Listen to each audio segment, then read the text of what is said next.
Bismillah, Assalamualaikum warahmatullahi wabarakatuh. Alhamdulillahi wa kafa, wassalatu wassalamu ala rasulillahi nabiyil mustafa, wa ala alihi wa ashabihi wa manittaba'al huda wa mawafa. Asyhadu an la ilaha illallah wahdahu la syarikalah, syahadatan tunji qailaha min adabin alim, wa asyhadu anna sayyidana Muhammadan abduhu wa rasuluhu la nabiyya wa la rasulah ba'dah wa ba'du. Sahabat bimbel Quran Rubaiyat yang dirahmati Allah Subhanahu wa taala, pada kesempatan yang berbahagia ini ingin kita sampaikan satu tema, yaitu tentang pentingnya kita untuk berdoa kepada Allah Subhanahu wa taala. Sahabat bimbel Quran yang dirahmati Allah Subhanahu wa taala, kita ketahui bersama bahwa doa merupakan intisari dari amal ibadah. Ibadah yang ditetapkan oleh Allah Subhanahu wa taala diwajibkan kepada kita sebagai hambanya, baik dari kalangan jin maupun manusia, yang diciptakan oleh Allah Subhanahu wa taala hanya untuk beribadah kepadanya, dan doa itu sebagai intisari dari semua amal ibadah. Kenapa kita harus berdoa kepada Allah Subhanahu wa taala? Karena doa itu adalah silahul mukminin. Ad-du'a'u silahul mukminin. Doa itu adalah senjatanya, perisainya bagi orang-orang yang beriman. Senjata dari apa? Senjata dari kemarahan Allah Subhanahu wa taala. Senjata dari apa? Senjata dari kelemahan kita. Senjata dari apa? Senjata dari ketidakberdayaannya kita kalau tidak bersama Allah Subhanahu wa taala. Maka penting sekali bagi kita semuanya untuk berdoa kepada Allah Subhanahu wa taala. Dalam setiap keadaan, dalam setiap aktivitas apapun, selalu melibatkan Allah Subhanahu wa taala. Sahabat bimbel Quran Rubaiyat yang dirahmati Allah Subhanahu wa taala, Allah juga berjanji bagi siapapun yang berdoa minta kepada Allah Subhanahu wa taala, pasti akan Allah Subhanahu wa taala kabulkan. Dalam surat Ghafir disebutkan, ud'uni astajib lakum.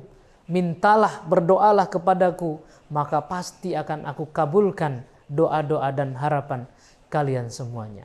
Bahkan Allah Subhanahu wa taala tidak cuma berjanji kepada orang-orang yang meminta kepada Allah.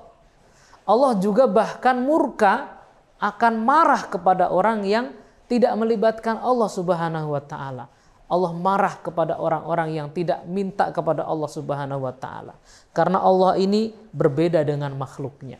Kalau manusia ada seorang datang kepada kita minta sesuatu, pasti kita pertama akan memberikan, akan mengiyakan apa yang dimintanya.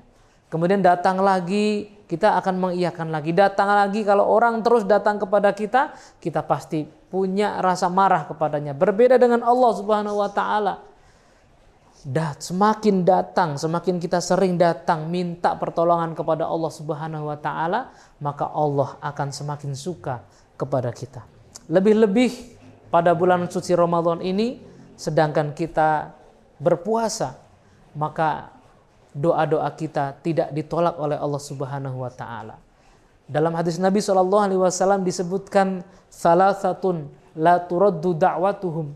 Ada 3 golongan manusia yang doanya tidak ditolak oleh Allah Subhanahu wa taala. Yang pertama adalah al-imamu adil. Imam yang adil, pemimpin yang adil, ini doanya tidak ditolak oleh Allah Subhanahu wa taala. Kalau kita menjadi pemimpin yang kemudian adil, berdoa, memanjatkan doa kepada Allah Subhanahu wa taala, maka insya Allah doa-doa kita, permintaan kita akan dikabulkan oleh Allah Subhanahu wa taala. Yang kedua adalah wassaimu hatta yaftura. Orang-orang yang berpuasa, doanya orang-orang yang berpuasa sampai dia berbuka. Jadi sepanjang kita berpuasa, maka doa-doa kita dikabulkan oleh Allah Subhanahu wa taala. Sejak kapan? Sejak terbit fajar sampai terbenamnya matahari. Maka jangan sampai 1 detik pun berlalu, 1 menit pun berlalu, waktu-waktu berlalu di bulan suci Ramadan ini, sedangkan kita berpuasa tanpa kita memanjatkan doa kepada Allah Subhanahu wa taala. Yang ketiga adalah doanya orang yang dizalimi, wa da'watul madlum. Doanya orang dizalimi itu tidak ditolak oleh Allah Subhanahu wa taala. Sahabat bimbel Quran Rubaiyat yang dirahmati Allah Subhanahu wa taala, Oleh karena itu, jangan sampai kita lewatkan dalam keadaan apapun tanpa kita berdoa kepada Allah Subhanahu wa taala, tanpa kita melibatkan Allah Subhanahu wa taala. Karena dalam sebuah hadis disebutkan, kullu amrin dzibalin lam yubda'u bismillahi fahuwa raddun. Setiap perkara yang berpotensi menghadirkan kebaikan, kalau kita tidak berdoa dulu, kalau kita tidak menyebut nama Allah dulu, tidak melibatkan Allah dulu, maka sebaik apapun kegiatan kita itu, aktivitas kita itu akan ditolak oleh Allah Subhanahu wa taala.